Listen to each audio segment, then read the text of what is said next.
All right, everybody, welcome back to another episode of Everyday Whiskey. I'm Mike. And I'm Dan. And this week we bring another special episode. A lot of you have been waiting for this one in our state. 13th Colony, that's been making waves throughout the bourbon community, has finally arrived in Jersey. And it just so happens I get to work with the company who is now putting this in stores. I couldn't be any more excited because I got kind of firsthand access to these bottles once they hit the state. And needless to say, they're selling.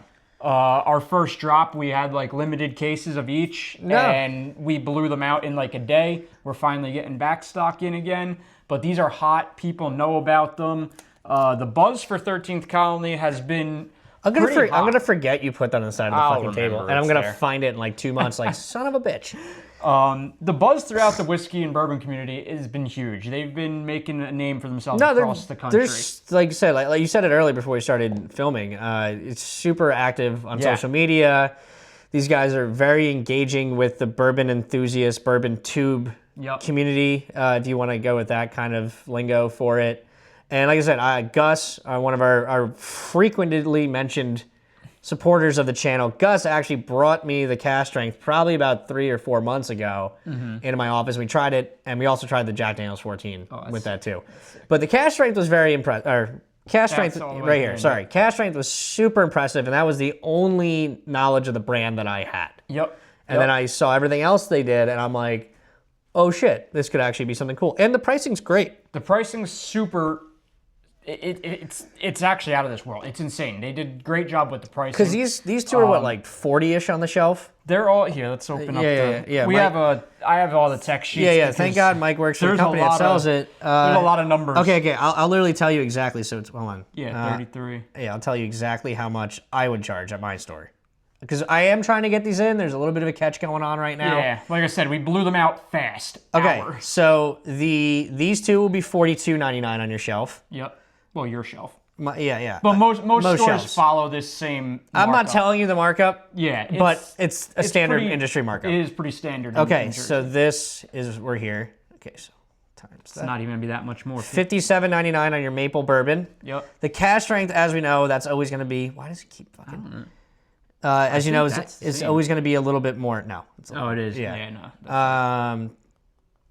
Cash strength to be $84.99. So we're looking at a whole lineup all sub 100. But what you got to remember too is like when you go online, like say like before this came to the state, you want to go on like Cask Cartel or Caskers or whatever like secondhand site you want to go to.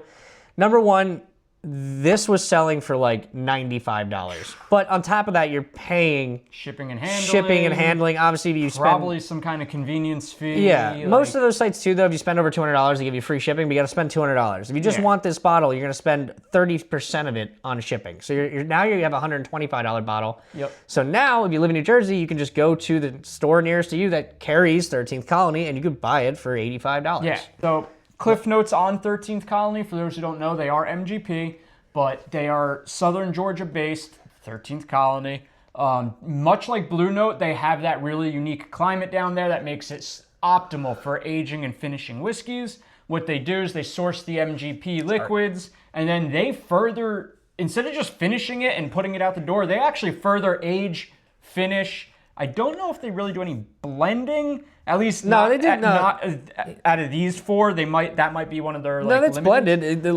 From what I read earlier. Again, it's blended. The age statements are blended. I meant like a rye, like a bull rye. No. From what I don't think they do anything like that. Because it's all basically like 4 to 6 years old. Yeah. Like these two are 5 to 6. These two are 4 to 6. Yep. And then again, I just like I said, Mike sent me the tech sheet beforehand. I skimmed through it, but like Graham Arthur's the master distiller, and the guy is an ex-chef. So instead of like, say Elijah Craig, their small batch is a 12-year-old bourbon.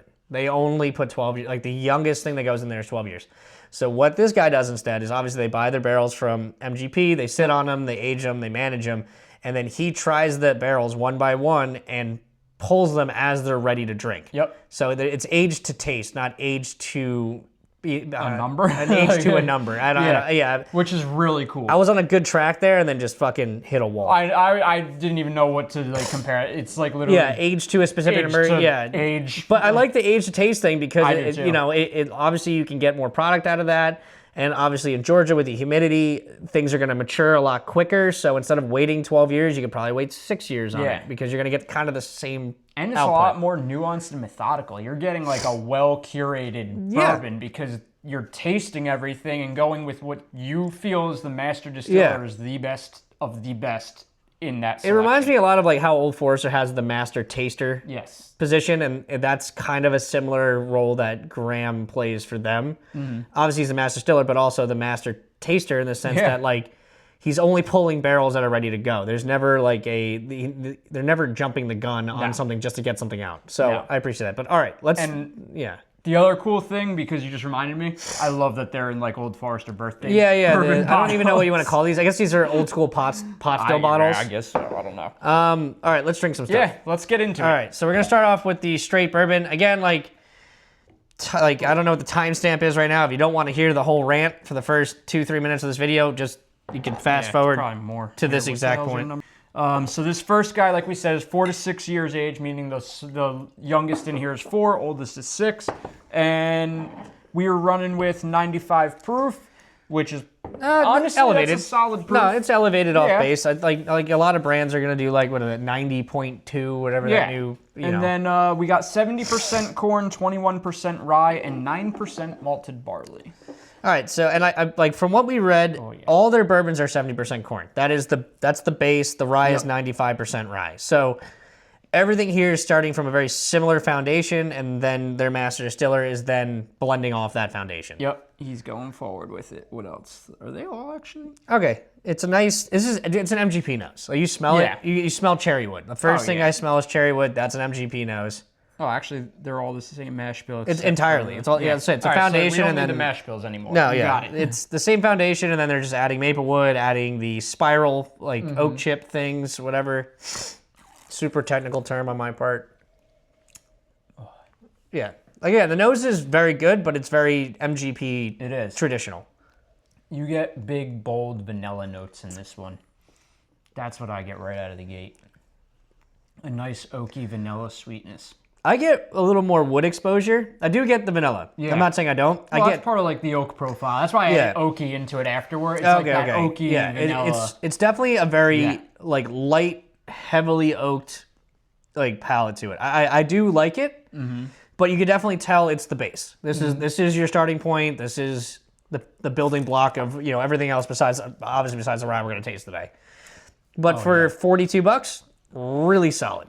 That's the thing. You really need to take price into account here because what you're getting in this bottle is 40. We said 42, right? Yeah, something like that. $42. Let's go on the high end. Let's say $45 a bottle.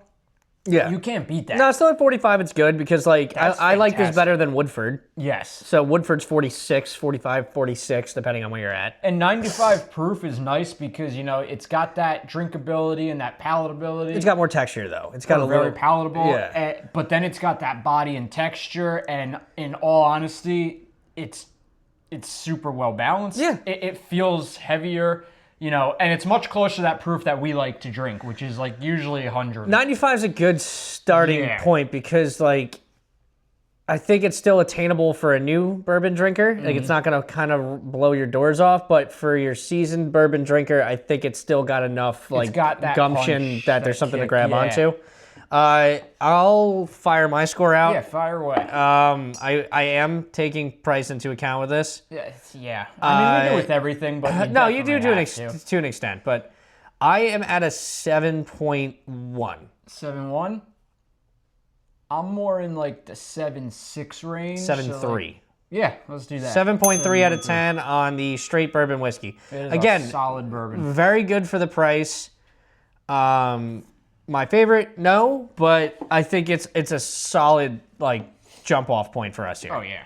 Okay, next is a rye. The only reason we're doing the rye next, I know it's not the most normal thing, but you have a maple cask finish here, and then you have a cask strength. So if you do this in any other order, it's gonna blow your palate out. I was gonna say, and the proofs jump up immensely. So we're gonna go from 95 to, well, this one's not as bad, 113, but then 120. Yeah, this is 113, and then this goes all the way up to 120. Yeah, so that's the real reason.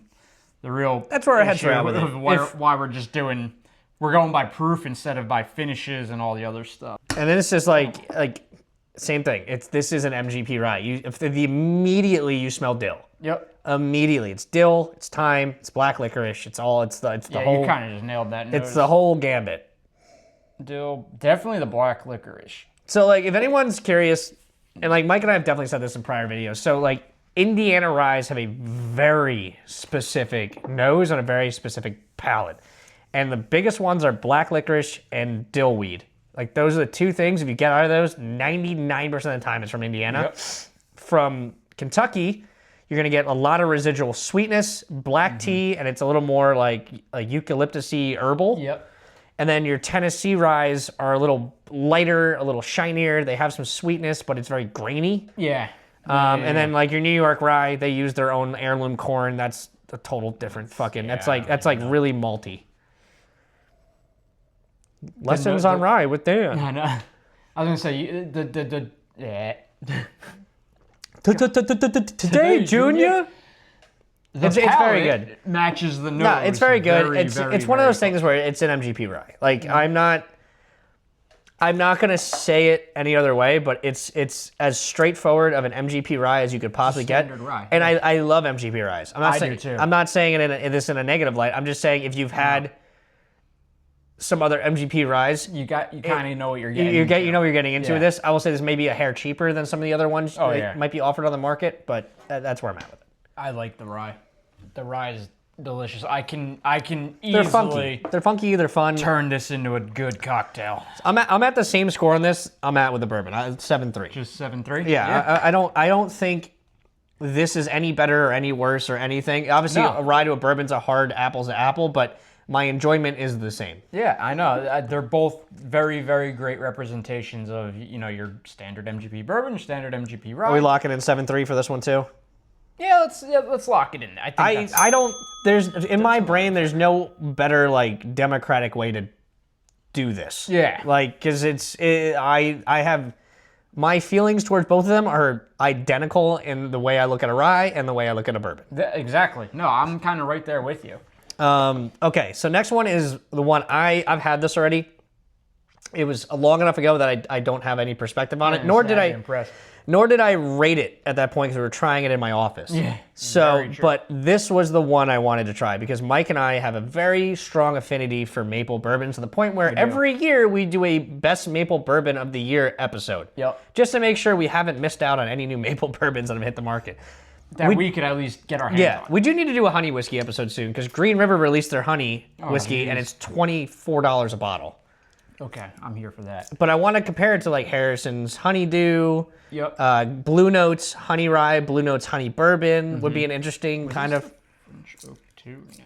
Yeah, French oak. Oh yeah, this is what French oak. That was so that's the only caveat with that rye is the French oak finish. Yeah. That was the only thing I was getting this like slight freaking faint chocolate tone. Yeah, a little bit of different in there. That was the only difference to me. So this is gonna have a lot sweeter of a nose. It's not overly maple though. You can smell it. The maple's there, but it's like it's not overpowering. It's like the kid in the back of the library kind of yelling a little bit. Maple.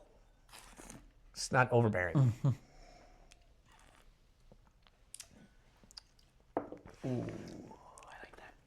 Solid. I think it just like it's a sweeter version of this. Like it adds it's all on the back end. A layer of brown sugar to that. It's all on the back end. You get that mapley brown sugar sweetness, which I kind of prefer. Yeah. I'd rather it finish nice and sweet like that than just be completely through and through. This is a very sessionable maple finish. I like this one. I mainly like it because I get actual bourbon notes and bourbon mouthfeel, and like it just tastes like how a finished bourbon should taste like, as opposed to tasting like complete pancakes or pancakes. Which I love that too. It's like, in the summer, I don't want to drink pancakes. No. But in the winter, I want to drink pancakes. Yeah. This is a great summer maple. I was going to say, this is a good, like, warm weather sipper. It's just like your summer sausage. Easy. What the fuck is that? I don't know. It's like a lighter sausage. Oh, okay. I didn't know that. All right. Yeah, it's like a Vice First summer sausage. Oh, okay. Gotcha. I was like, wait, where are we going with this one? They use less pig. It's light sausage. We blend chicken into it. So summer sausage. I actually don't fucking know what summer sausage is. I just was thinking in my head, I'm like, it's I like thought you did because I've heard it before, no, and I'm like, I don't even know what actually summer. Like I don't know what summer sausage. I can't bullshit my way through that. That's all right. I'm not super high, but like, I'm not out of the 7s. no, but I'm up there. I'm at like a 7-8 on this one. I was gonna say. Yeah. Yeah, I'm 7-8. I all of this stuff is super. Okay, I don't want to say that because that's gonna sound like a dig. This is not a dig. This is like perfectly serviceable to what you need. It's like, right where it should be. Yeah. It's I was gonna use the word adequate, but that's not what I want to say. It exceeds its value for cost. Yeah. And it is a perfect representation of what is on the label. The bourbon is a straight bourbon. The rye, straight rye. I think the maple, you get a little maple in there. Your liquid to return on investment rate is like 1 to 1. All right, let's try the one that I've had. You've had the line, I'm sure. I've had the line. Honestly, I don't remember that one. I think this is my technique for this. Because okay, so this is fucking awkward. This feels like I'm pouring grog on a pirate ship. Fingering the neck too. Yeah, so like you got to do like the Patrick like fancy thing. You could do that. You know, for me, like I think this is it. I think why is the rum gone? I think this is the move because this is like you can get a proper marketing pour. I just don't trust myself to hold on to the bottle. So well, if you were using your left hand, I'd understand. Well, yeah, that's true too. You're using your right hand. Ah, hold up. We got some maple left. Okay. We don't have any more maple left now. See, the whole thing with this is like, for some reason, cask strength MGP, there's something that happens to the nose on these post 115 proof that actually really elevates it. It does. Because that cherry wood goes away and you get more sweet tones on the nose. That's what you're going to get on the palate. I don't know what really, I don't know how to describe this one. I'm getting like black tea, a residual sweetness, a little brown sugar, and and actually cinnamon. Cinnamon, yes, but I don't know where the cinnamon comes from. This is what I would refer to as a satisfying burn. Yes. Because it never like overwhelms and envelops you, but it's just like there is a constant reminder that you are drinking bourbon throughout the palate. Yeah, it lets you know it's there, but it's that cinnamon note that gets me. The cinnamon's fun though. Right? Yes, I just don't know where it comes from. It's good. It's very good. Again, it's $84.99 for a 120 proof bourbon. Like it's a good price. I'm loving that one. I love the fact that they are well aware of what the pricing needs to be in this current market. Yeah, that's for sure. This is definitely my highest one. This is my highest one too. We are in the 8s. I will say that officially. Or as Dave Portnoy would say, this is a monster score. I am definitely in the 8s on this. Because Mike and I this year have been way, way, way less generous on the scores. Yeah, so sorry, 13th Colony. You caught us when we're in our prime now, and we're getting very aggressive because after doing 300 plus bottles, you kind of have to. Well, right now, if we're going by the whiskey of the year, like your peak is Detling cask strength. Yeah. That's your peak. That's what you're trying to beat. I haven't had anything this year that's even remotely close to that. And 13th Colony, I loved you. There's just something that Detling does. I have no idea what the fuck's in their water in Alabama. No, I hear it. Oh, God. It's very good. And it's like, so okay, this is not I'm not saying it's addicting. Because we're doing an alcohol podcast. Yeah, that's probably a bad term to use. I want to go back. Yes. Like I want to keep trying it because every time I try it, there's something new. There's a new note. The curiosity is constantly there. I wish I poured more, it's like but I'm not spicy cocktails or something that brings you back to it. Yeah. All right, so what, okay, scores? I'm at like I'm at an 8.4. I was going to say an 8.5, so let's 8.4. No, I'll go to 8.5. 8.5? All right, 8.5. 8.5's fine. 8.5 on the fucking cask strength. 8.5 on the cask strength. It's no surprise. I know people love this one. I love this one. I can't believe I love it more than the maple. And that was kind of when I first tasted these at a meeting and lined them up and had a little bit of everything. I was most excited for this, but most impressed by that. Most excited.